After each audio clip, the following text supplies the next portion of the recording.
What's up guys, Celestia here again, back with another guide. This time it's another Mercury farm guide for Wuchang Fallen Feathers. This is a guide that someone sort of put me onto from my comment section from one of my other ones. This is a very end game guide. So when you get to this point in the end game of Wuchang, you'll know exactly where you are because the area is all corrupted and weird looking. I'm going to show you exactly where it is. So it's this one here. And when you're at the Shoe Sanctum, which I'm at just now, you can farm this one particular enemy. They have a chance to drop Mercury that can give you 10k when you pop it, the item. And then they drop 18,000 if you are full madness. So it's a crazy farm. So if you're a little bit lower level by the time you get to this point and you're still struggling with some bosses, just do this a few times and you'll be crazy levels. By the time I got to this point and I farmed this a little bit, I was like a level 137, 140, something like that. And as you can see from the top right, there is a lot of Mercury that I have at the moment. So what we're going to do, we're going to run down the stairs here, all the way down. I'm using the fire sword that I've used from my previous guides. If you don't know where you get the fire sword, just Google it. I don't know where I got it. And you buff it with your fire temperance, and then you can just melt this enemy. This enemy is really tough, even if you're doing a lot of damage. So be careful, because when you're at max madness, it can do a lot of damage to you.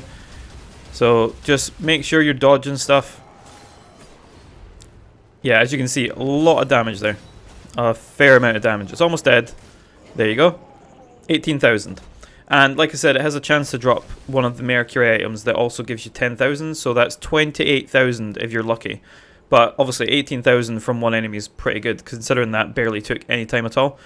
Less time than the other guides that I've done, and more Mercury. So really good. I'll show you the drop that you get as well. And then that'll be just evidence that you guys can see it actually drops from this enemy. So this is one of my fresh runs where I've came back, and this is the third or fourth time I fought it, I think, and it drops the item. So it's not too bad of a drop, right? Like I said, this enemy is quite powerful, so even if you get to this point and it's murdering you, by the time you've killed it a few times, it's probably still quicker. But as you can see, the 10,000 red Mercury just from that. So altogether, if you have full madness and you get the item drop, that's 28,000 altogether, which is actually insane. And like I said, if you're lower level, you're going to get a bunch of levels. Might just be a little bit more difficult to kill him initially, but the more you kill him, the easier it's going to get, and then you can just gain loads and loads of Mercury. So pretty easy guide there, guys.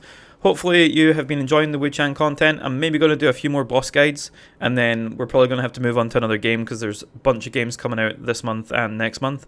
But thank you so much for watching. Thank you for the support on the content. You guys have a great day, and I'll see you all in the next video. Bye-bye!